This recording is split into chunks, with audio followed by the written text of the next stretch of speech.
Welcome to the International Schools Podcast, where we discuss all aspects of technology and life in international schools, with new episodes live every 2 weeks. This podcast is sponsored by Apps Events. We're a Google for Education partner and active since the launch of Google Apps for Education in 2006. We're a team of former educators and all experts in helping schools integrate Google into their schools and their classrooms. All training is customized for each school, and we make sure it has a lasting impact.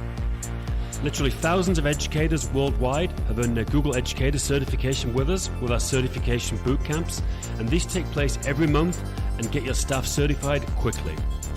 We also host Google Summits, which are fun 2-day conference-style events with concurrent sessions and keynotes delivered by experienced Google trainers, teaching on a broad range of topics using G Suite both in the classroom and in the school. Check it out over at appsevents.com, and we can bring any of these events to your school, which is an amazing way to build a Google community amongst your staff to support each other, plus to increase the profile of yourself and your school. The podcast is also brought to you by Acer for Education. People ask us what Chromebooks we recommend for schools, and after trying them all quite literally, we always recommend Acer. We've been to Acer headquarters in Taiwan to be part of product discussions, and they're genuinely the best thought out, most cost-effective, and most importantly durable devices out there. They're always innovating, including the first tablet running Chrome and the first convertible touchscreen Chromebook. The latest version of this is a Spin 11, which has a stylus and 2 cameras, and we highly recommend it for schools. They of course have a full range of Windows laptops, and for esports fans, their Predator range is second to none.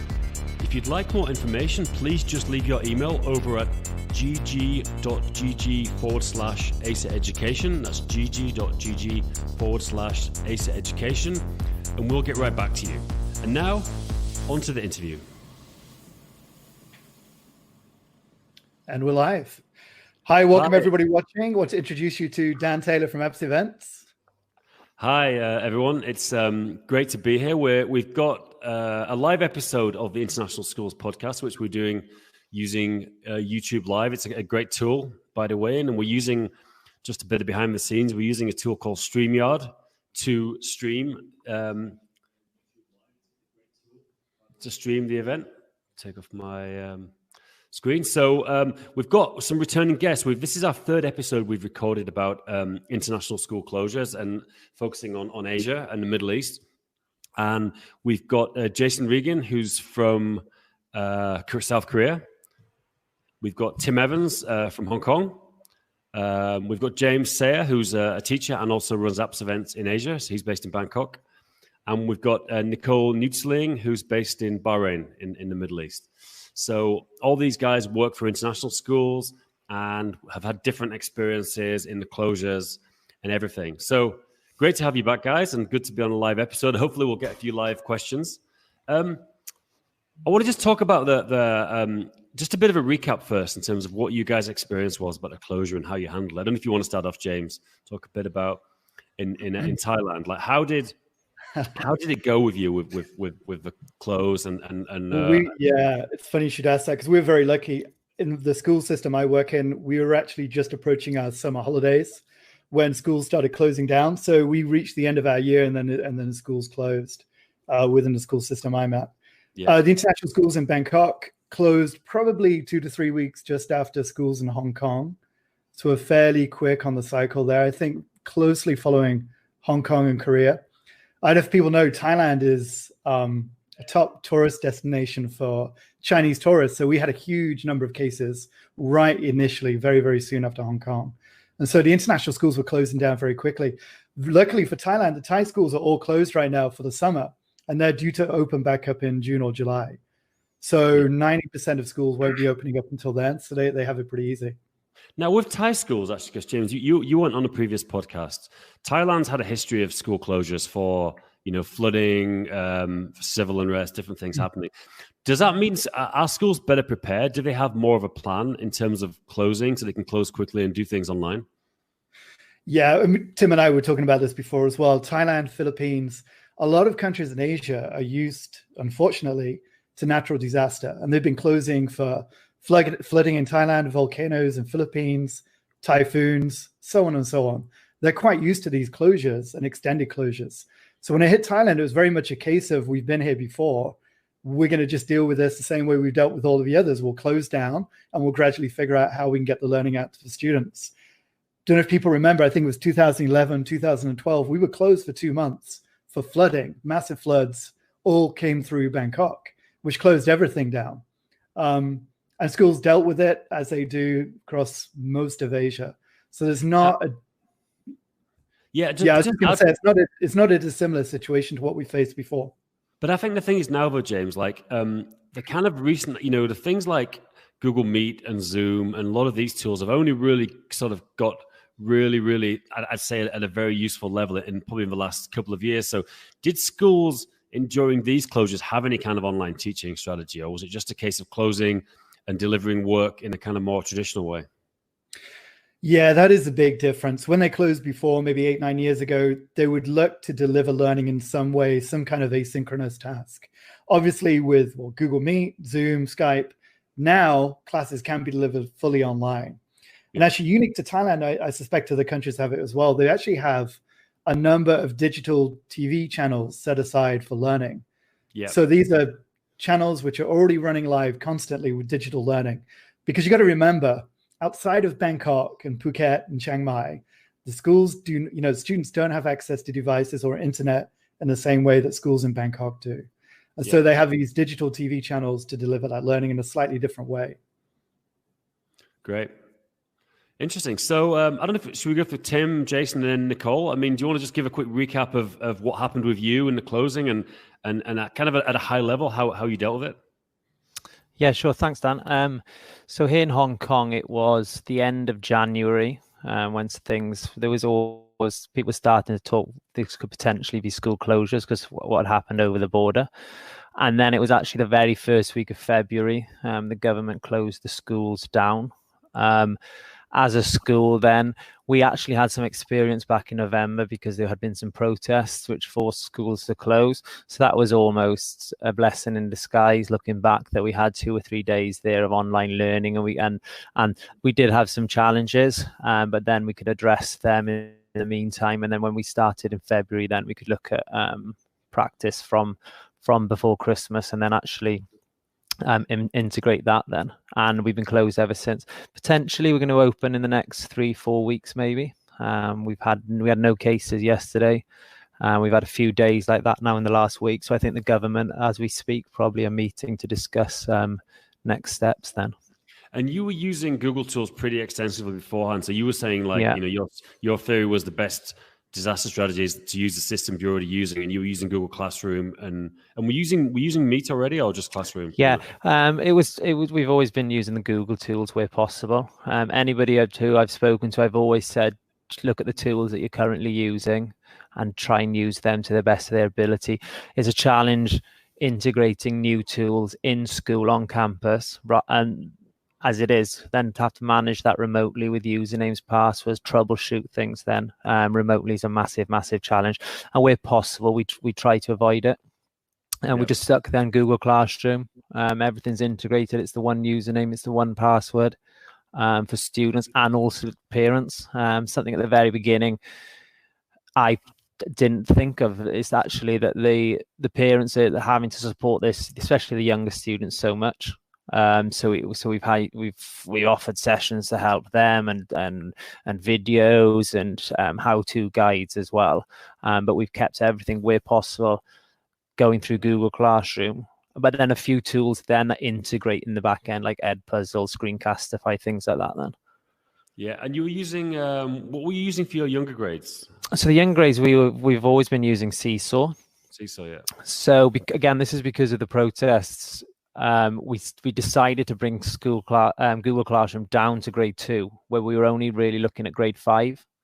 We brought it down to grade 2 because of what happened in November, and that then has made things a lot easier. Then we've got the younger students still on Seesaw then. Right. Great. Jason, do you want to go through your experience?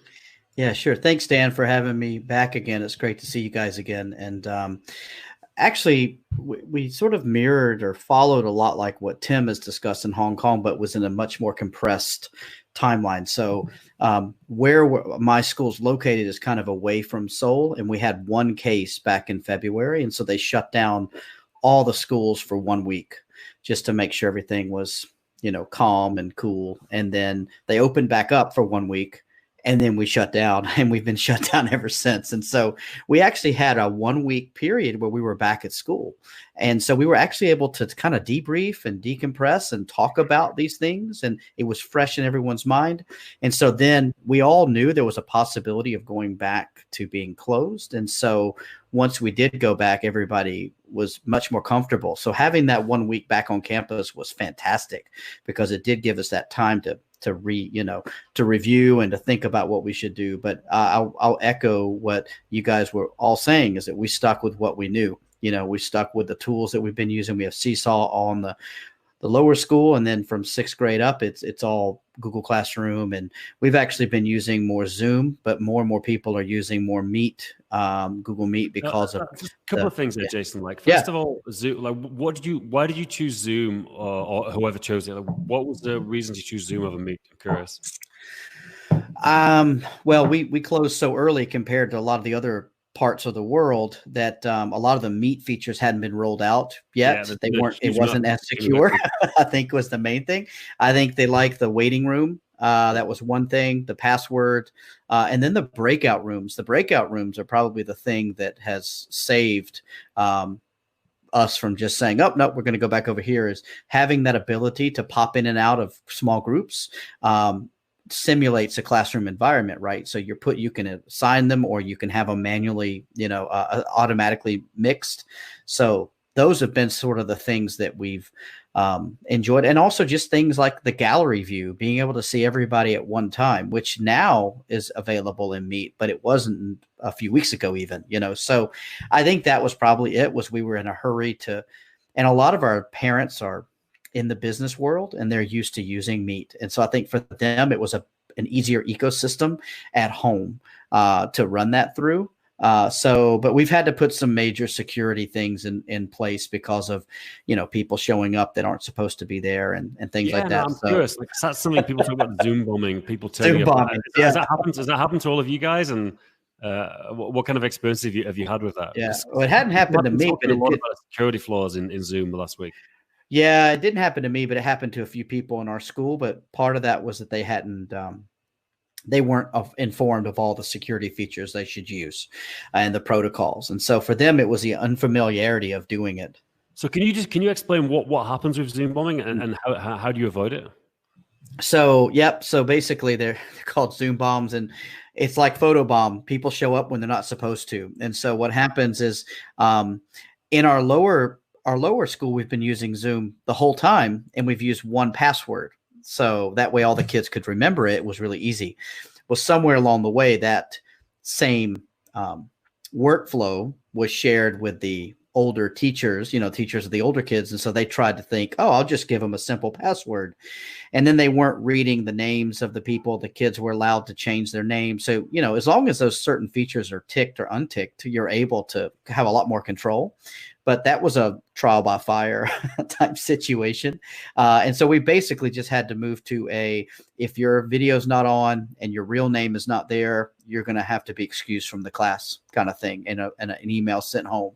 But yes, when people show up and they start making comments or chatting or doing private chats and things like that, which are inappropriate. So that's been the issue. And the other question I want to ask you as well is, you mentioned Seesaw, both of you actually as well. Now, again, for people who don't know what Seesaw is, could you give an overview of Seesaw and why it's good for younger grades? Like, what's the reason schools are specifically using that, and why is it good in this kind of distance learning environment? Can I kick that back to Tim, because I think he knows a lot more about how that works. So I'm going to go back to Tim on that one. I'm going to hit it straight back to them. So it's basically it's a student learning journal portfolio. What we really like about it is it connects the student with the classroom, but also the parent can get involved as well. So there's that That's 3 access points then. So as a teacher, you've got access to all your students. As a student, you have access to your class and your teacher. And as a parent, then you've got access to just your child as well. It's worth noting that they can only access their own child. And what they can do then is, as a teacher, you can assign activities. You can modify the activities. You can save them in your own library for future use. Students then will, very, very similar to Google Classroom, where the students will access that activity. They'll submit it. And as a teacher, then you can see it. You can share it with the rest of the students. They can submit work as groups. So it's very interactive. And it's that kind of, for want to compare it, but it's in the idea of it's like a Facebook, it's a journal, everything's posted chronologically, it's got like buttons, it's got comments. So it's kind of that interface that students are used to, parents are used to. Everything you described, it sounds like Classroom pretty much. Is there a reason why it's better than Classroom? It's a little bit more intuitive for the younger students. Right. Like there's a massive green plus sign to post work, and there's no stream, classwork, Google Drive, that kind of links, that kind of thing. But it's a great progression tool then. So when you do, you can, we have grade 2 using both. So there's a crossover there. Then when they get to grade 3, then they leave Seesaw behind and stuff. Great. Should we jump onto Nicole and what your kind of story has been with the shutdowns? Yeah, for sure. So in the Middle East, we were sitting looking at Asia going, that's frightening, but we're okay. So the beginning of February, we were kind of watching everyone over there. And then February 25th, we were told everything's closed. So we had 24 hours to move online. So it was a really quick flip. So it came in, there was a religious event in Iran. And so they think that's where it came in from. And the first person diagnosed was a bus driver, a school bus driver. So they acted pretty fast and it went boom, shut down. So we'd had a meeting before, so we did know that we were going to go through Google Classroom for the upper grades, really similar to what everyone's discussed. Lower grades until grade 2 do Seesaw, but that was about it. And so it's been a little bit of it's been a big learning curve, but it's pretty impressive to see how far people have come and even how far the kids have come. We used Google a lot in the classroom, but not to this extent. So it's been interesting to see how much they've improved. And then, learning more about Seesaw. My kids don't use Seesaw. We used it last year in my old school. But the differences are interesting. I'm a Google Classroom fan, but I think for the younger kids, Seesaw is a lot easier. It's very visual. It's easy to see. So, yeah. Cool. I'm curious what people think about schools who, obviously you guys all were using Classroom and a few other Seesaw and a few other online tools beforehand. Like a lot of schools weren't. And there was an email went out last week from the Department for Education in England to all schools recommending they use Google or Microsoft basically and giving some links. And we're involved in Apps Events and helping with a virtual staff room, which is like a drop-in for senior leaders in England.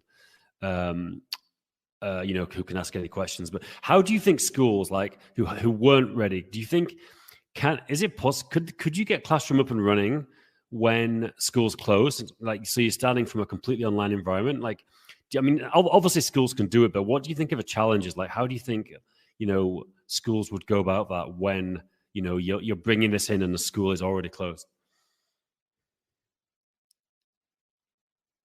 Yeah. Hi, Justin. Yeah. You're muted, I think.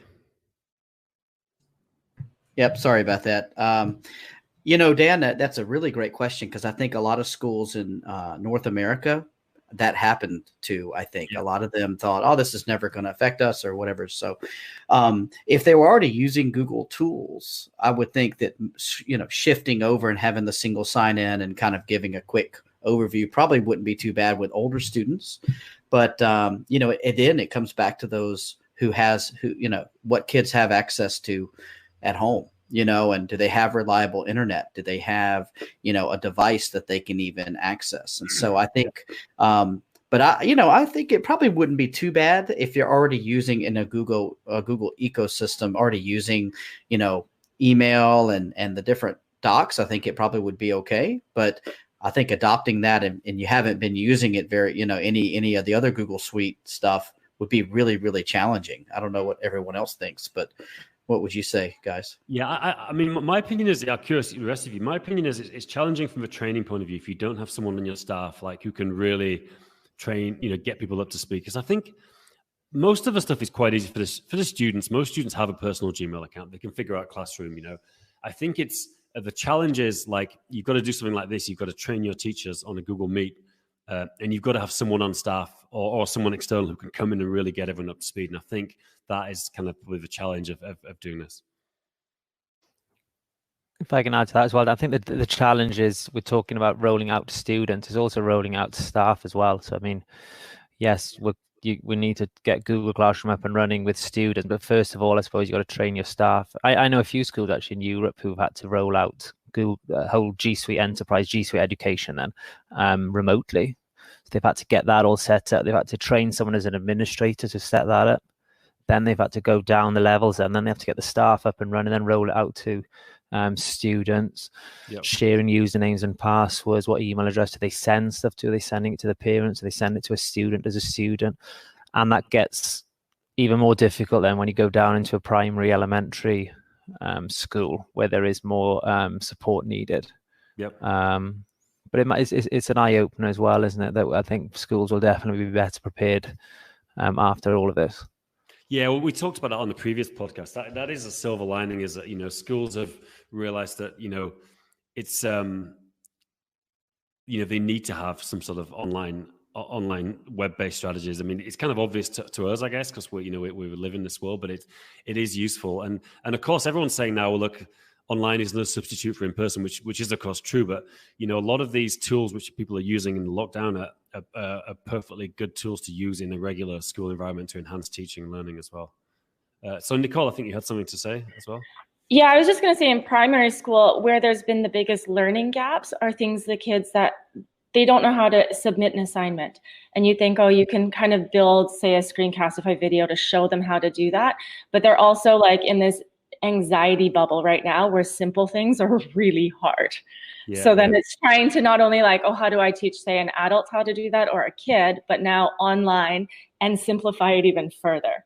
So I think that's the big thing is like, how do you scale it back and make it so easy that a kid who's panicking, a 10-year-old is like, oh, I can do this. I can submit it. Yeah, while we're talking about tools, we actually have a live question from Claire. Cleft Asunder is the name. Has anyone got any experience of teaching with HyperDocs? Anyone used HyperDocs? No.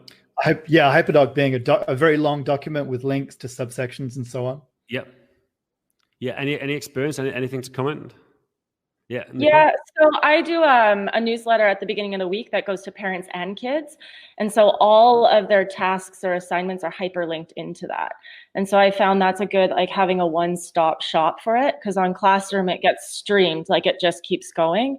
So this for the parents and just for them to organize and time manage was a little bit easier. It takes hours to set up because you have to have everything pre-planned for the week. And it's hard to be able to adjust based on the kids' needs if it's all there. But like my read alouds, boom, boom, boom, they're all hyperlinked in. So it's again, simplified. That's one of the things I think is like, you've got to shift your mindset when you move to Google Docs, is just learning to search for things. Because when I was in the old world of folder structures and stuff, you get used to knowing where something is. But now I don't even file anything in Docs and Drive. Because the search functionality is so good, it will search for text inside the document, so I can always find what I need. And I think schools that are kind of new to it are kind of, they haven't quite embraced the chaos of Docs and knowing how to find it. I don't know if you guys have got any thoughts about that.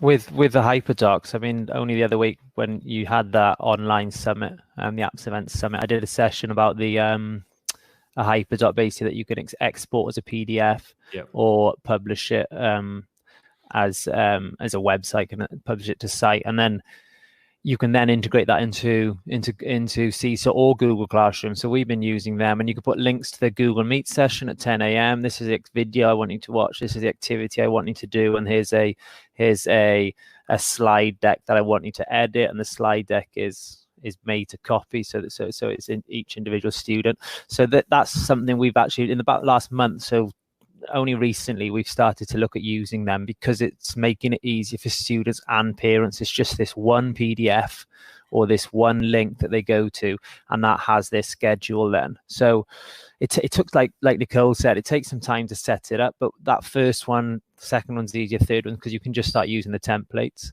Yeah. But it's definitely an investment, actually, because it does make it a lot easier for parents and students then to navigate. Sure. Great.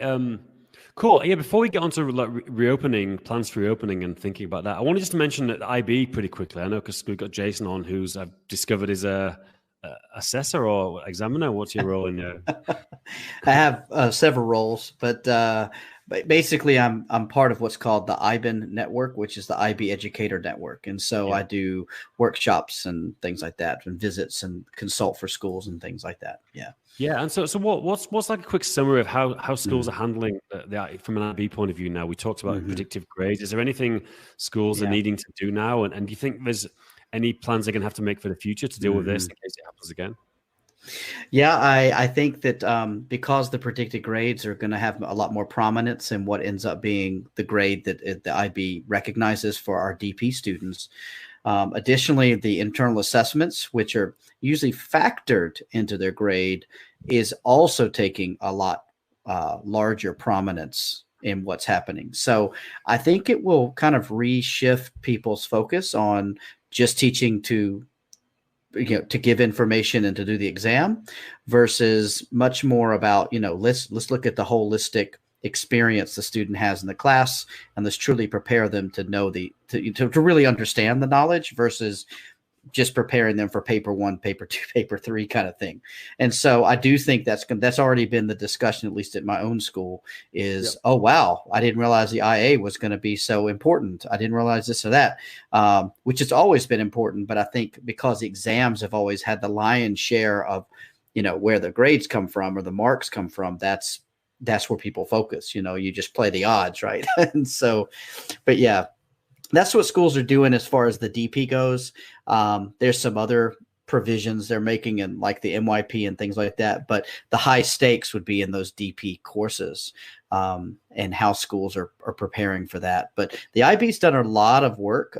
They've, in fact, this the podcast we first did, part 1 was featured in the distance learning guide from the IB. So well done, Dan. I don't know who you know there, but good job, man. But yeah, so so they've done a really good job of staying ahead of it. They have a daily update that comes out on their website. And they've even moved to a virtual visits model. And so schools who've been preparing to either have an evaluation visit or a verification visit or a consultant visit, they're actually doing them through online means, through Google Meet or through Skype or through Zoom or things like that. So they still have an agenda. They still have the same groups meet, but instead of doing like a school tour in person, they have a virtual tour, and so that's going to also be quite prominent in the future, I think. And it actually opens up a lot of doors for hard to get to areas where sometimes it's hard for them to find people who will go to these schools and visit because it's so hard to get a visa or whatever.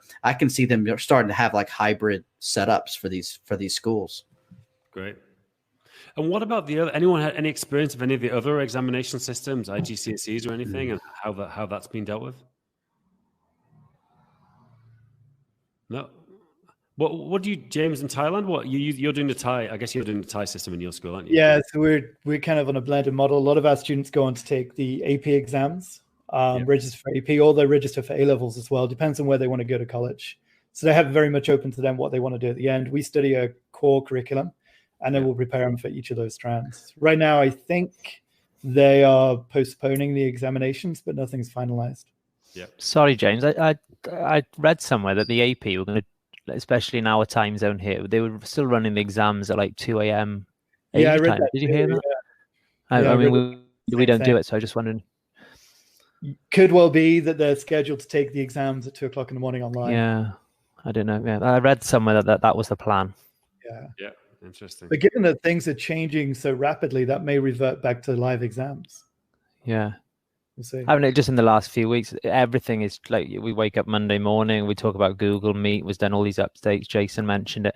There's something new going on every week, and especially the tools. So I mean, having to keep us on our toes basically to see what's working, and then the students are doing that when it comes to security things like that and everything. So I've never been involved in a situation that's literally changing weekly, if not daily. Let's talk about the history, because obviously Google Meet, there's a lot of premium features such as, which recording meetings, which is only available in enterprise for education, and Google gave that, for the current period, gave it free to all schools. And then secondly, they just pushed out all the features really quick because they suddenly had an insane, when I talk to people at Google, they have an incredible number of people now, schools moving to Google. And so it was like literally the fastest development process I've seen in any Google product, of all these new features coming online. And you're right, like every day you look and something's changed, and it's really, I think there's several years worth of development have gone into Meet in a month easily. They've been great with feedback as well. I don't know another platform or another organization where you can offer some sort of feedback. Either they'll respond to you, even if it's been saying they can't do it, but no more often than not, if you put some sort of feedback in, you'll see within a few weeks' time, something seems to happen. Definitely. So I want to talk a bit about plans for reopening, and go around you guys, like how are you thinking? And then afterwards, we'll talk a bit about, future plans for how things will be changed, what's going to be different. Is there going to be a plan, plans in place? But in terms of reopening, obviously we were talking before, and Tim was saying about how, a lot of it's just the Hong Kong government or whatever government just tells you when you're going to reopen. But obviously there's some different strategies of how you're reopening. So anyone got any comments to say about how you're planning to come in again? Is it staged with teachers coming in and then students, or how's it all being planned for? Tim, do you want to jump off first? Yeah, so just update here. Macau is opening their schools next week, which is right near the border and right near Hong Kong. And then just over the border in China, schools are opening this week. So I think Hong Kong are going to be monitoring their progress there and see how that goes. So I do think we'll be back sooner rather than later now. So I do think there's a bit of a light at the end of the tunnel here in Hong Kong. And then the rumours, again, is stuff we're reading online, is it'll be staggered then. So it'll be a high school first, then a middle school, then an elementary. Elementary with us will probably run out of time to come back before the summer. So elementary probably looking now like especially lower elementary, and potentially be a next academic year now. And that's what they're looking at doing. As staff then, we're staggering staff back in as well. The school's been great when it comes to hygiene. We put in the heat sensors for temperature, and then we've got masks. If anybody doesn't have a mask, they're handing out masks, all the hand sanitizers and things like that, getting everything in place just to add that reassurance. But then, as you said, then it's government's recommendation, government's advice. We'll be taking that then.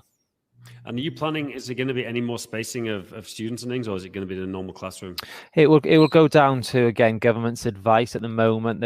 I think if there is some sort of social distancing requirement, schools won't open because it's just so hard to keep students apart. So I think, first of all, it's a whole society, and I think at schools will be the last thing they do open. But I think the whole climate's changed, hasn't it, globally, as in everyone's going to be... Hong Kong now, I can almost see us adopting masks permanently. Really? Yeah, after we had SARS 15, 20, 25 years ago, when you visited Hong Kong, Dan, you see people wearing masks. When now everybody, literally, I came into school today, and on the way I didn't see anybody not wearing a mask. And I do think that will continue for the foreseeable future, at least for another winter, a couple of winters anyway, for the flu seasons. Yeah, well, it's not just. I live in the Republic where there's no history of wearing a mask in every single. They brought in law and everyone follows it. Every single person wears it. It's kind of weird to see. Sorry, James. Yeah, I was going to say it's not just the history of SARS, but if you think, I know that Korea and Hong Kong get hit the same as Thailand by horrific air pollution between sort of November through to March, and so in Thailand everybody was wearing a mask already.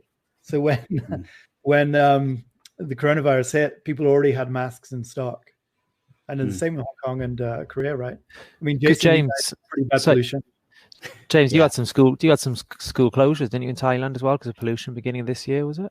Yeah, so we were already, depending on the level, and if it goes over 150, outdoor activities are cancelled. 200, we have different levels, and eventually school closure. Yeah. We can't all work in schools like Chadwick, Jason. So Chadwick, they have negative air temperature thing, I think, right? Yeah,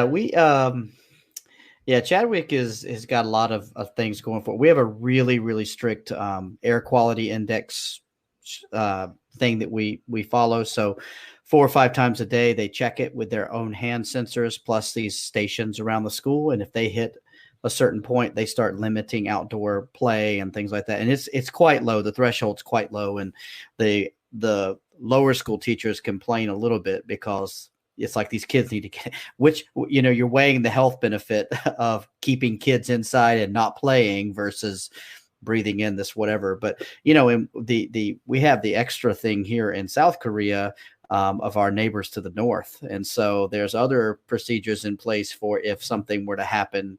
So folks here have been living with 60, 70 years of what's going to happen, kind of on the edge of their seat. And so I think that's one reason South Korea has been so ready to roll with this, is that they really have, everyone kind of follows the rules. They tell them, okay, you need to give them 2 meters, and everyone will get out and do it, and the masks are the same thing, but it's starting to warm up here and less people are wearing them outside. When you go inside, everyone's wearing them, but outside people are trying to get more fresh air and to try to kind of stay, more fit.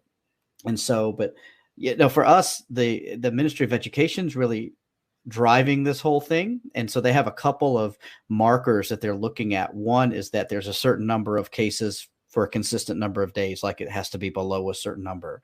And then also they survey the parents and the teachers, and they all have to pretty much agree that it's okay to go back to school. So they actually ask the parents and they ask the teachers, are you comfortable going back to school? So that's the next step, is once we get to a certain point, then, okay, is everybody okay with us going back to school? And then the final step is, well, then here's the procedures your school has to follow in order to be allowed to be open. So there's kind of a 3-prong approach. That's from the external sources that we have. But then within our own school, we've just started the conversation of what's it going to look like when we start back up. So I don't really have much to add on that, except we're having that discussion. We're beginning that discussion. Sure. Nicole, anything to add from your side? Yeah, similar. We've just started Ramadan here, so that will change things drastically. People will start to kind of not follow social distancing rules as much, because culturally, they get together in huge, massive family groups at the end of the day. So I think the government's waiting to kind of see how the numbers spike after this. And then I think we'll be on close until at least after Ramadan. But we really, same thing. We're at the mercy of the Ministry of Education, and until they say go.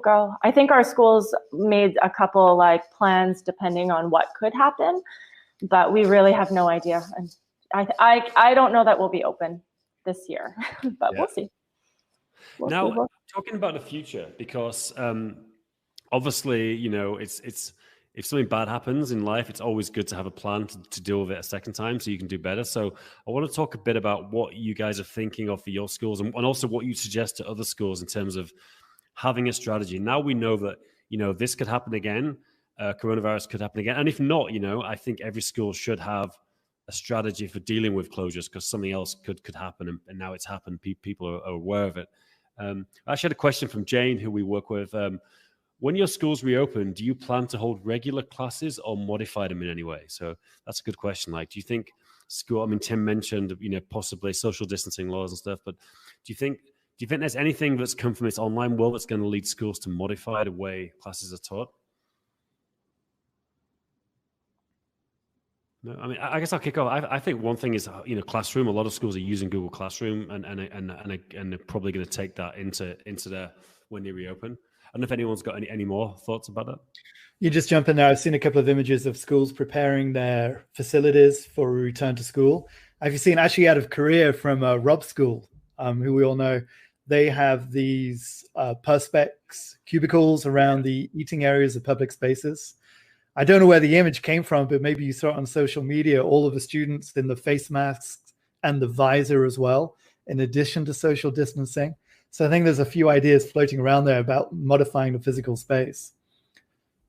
You know what surprised me? This is more of a general point, not a school point, but just how quickly things adapt. Like, so in Prague, all of a sudden, they said that restaurants could serve food for takeaway. So all of a sudden, everyone in their front door of the restaurant made a kind of special counter with a perspex window face to face.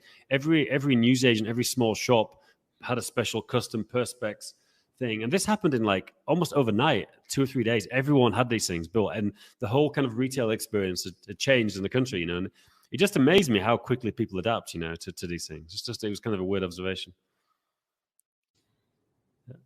So coming back, what about planning, and anything else about how schools can plan? Should schools make like a disaster plan and a strategy so they can deal with it quickly in the future? Yeah. Can I add something to what you said? And I think it goes along with what you've just asked, is that one thing we're considering is building in asynchronous school days. Like one every quarter, where the teachers are still reporting to school and they're still working, but the kids stay home and they do some flipped learning and they do some things. And I think by building up that tolerance, I guess you could say, or continuing to work that muscle, we'll just get more and more streamlined with it. So if this happens, or when this happens again, it's not as foreign, it's not as unusual, right? And so I do know that we already built all kinds of handbooks and things that have all the stuff inside saying, here's what happens if this happens. Here's the procedure we have for that. But a lot of it's been quite, as my colleague called it, it's like a triage sort of building, like they've built up this to respond. It's a response versus being proactive and having a true plan, And so I think that's what we hope forward, is that we'll have a plan versus just reaction. Definitely. To add to that, then, Jason, we've all started discussions about induction next year that we're gonna put in some time. We're looking at calling it school closure plan, be it for a typhoon, be it for protests or something like this again. Also, if staff are absent as well, if they're off on some sort of PD for a couple of days. So we're basically, that would be look around Google Classroom and the ecosystem there. So we just build on the skills. Our teacher's been absolutely amazing as it is. But now let's take advantage of this now, and let's get everybody up to date on the tools.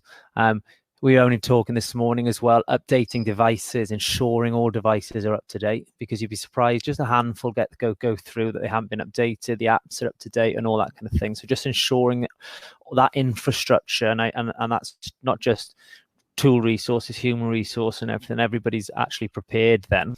And you mentioned practice days, and I've heard other schools mention that as well, as they're going to call it a drill kind of thing. And then just if this does come around, like the typhoon season is the example we're using in September, October, if we have a couple of days closed there, then we can just continue. And if a teacher's absent, they know 7:30 in the morning. The students also, not just the teachers, students know the drill. They know 7:30 in the morning. They go on to Google Classroom. Here's the activities, here's assignments. Sorry, this is what you need to do then. So everybody's aware of the expectations if there is closure.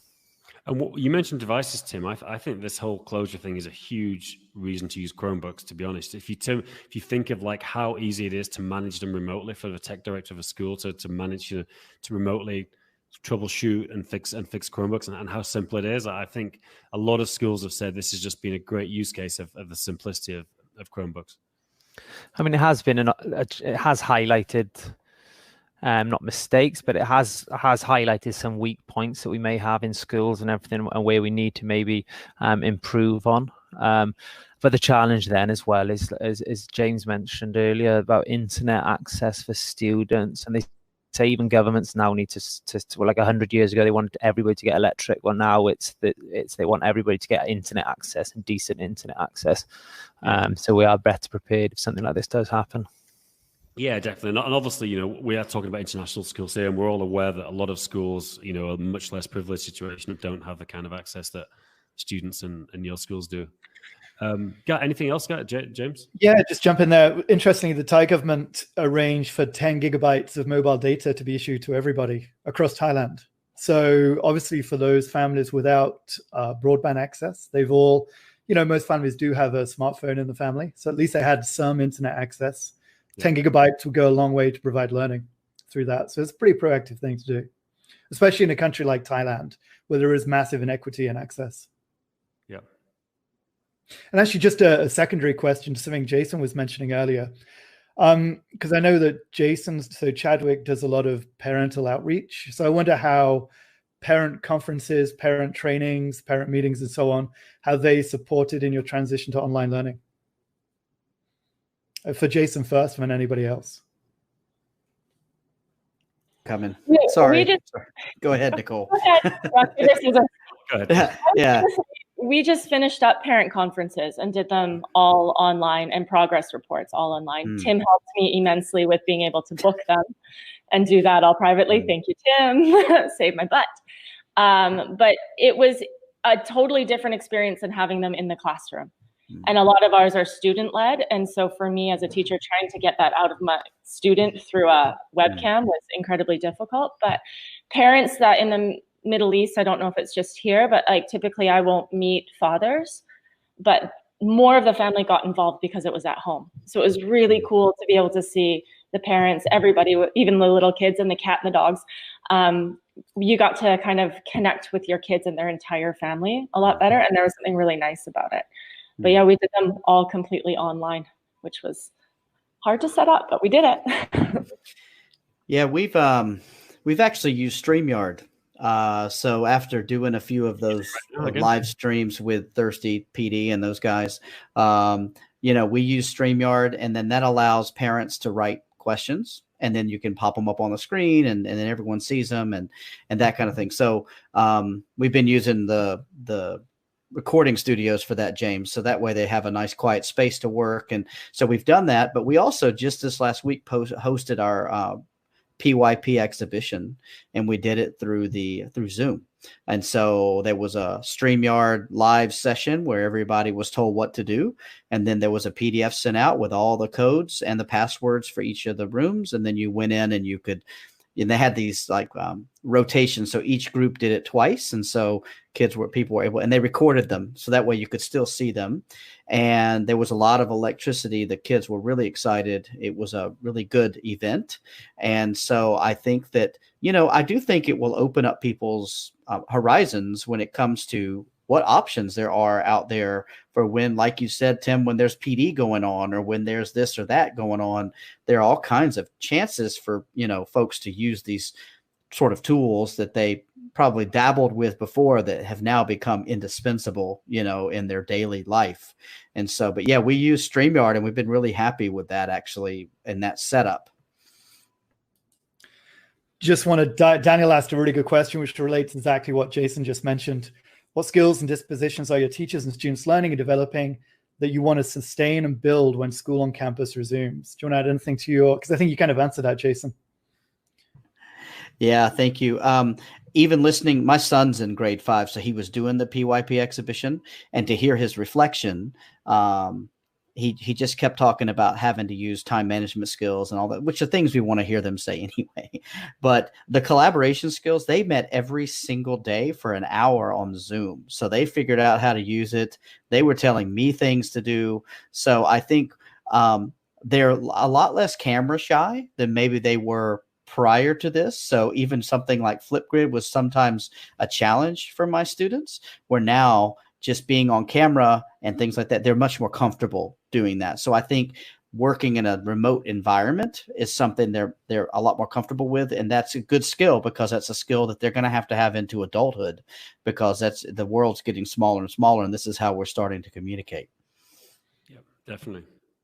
Nicole? I was going to say the creativity, the idea that you can use tech to build or create or kind of show what you know. I think my kids have advanced drastically, and I don't want to lose that. So they have all these different mediums now, and they're able to make a video, or even, like Jason was saying, connect with each other and bounce ideas off each other online. And they know how to do that independently. That's not something my grade 5s really had. And so figuring out how to embed that into the classroom and bring that technology and integrate it. So it's not just you have tech class or you're doing this to learn this tech skill, but like, how do you use it to create? That's what I kind of want to keep going with my kiddos. Great. I think we have another question from Daniel Gordon. Do you want to bring it up, James, on using your admin skills? Cool. What systems and structures other than the practice days are you considering putting in place to sustain and build the skills and dispositions that have emerged during this experience?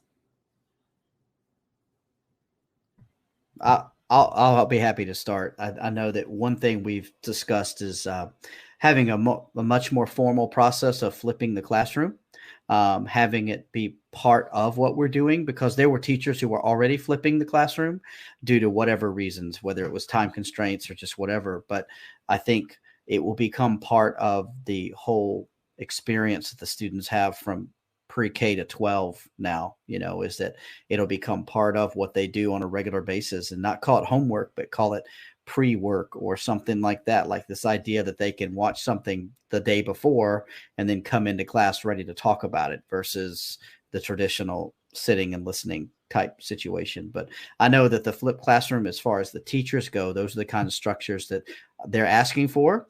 And I think screencasting is part of that. But I've seen a lot of really good work from teachers that aren't comfortable with that have really shined with doing that, and they've really enjoyed the medium. So a lot of them are asking lots of good questions. Yeah, great point about flipped classroom. And this has been a huge kind of global experiment in using flipped classrooms, hasn't it? Which is that's one thing to say about the whole crisis. Tim, I'll jump in there. So I work closely with staff, for the teachers.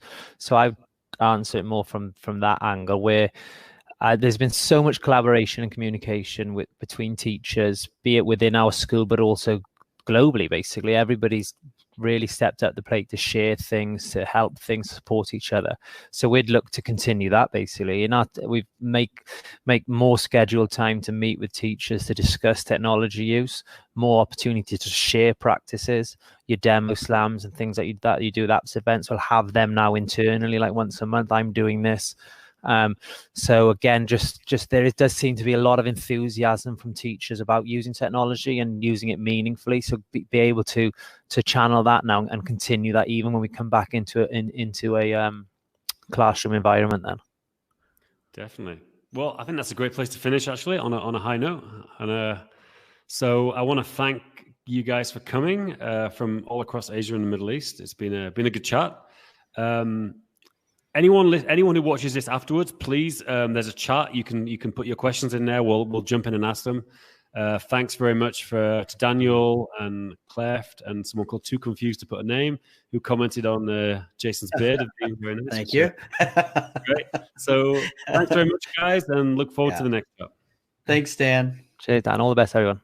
Thanks, everyone.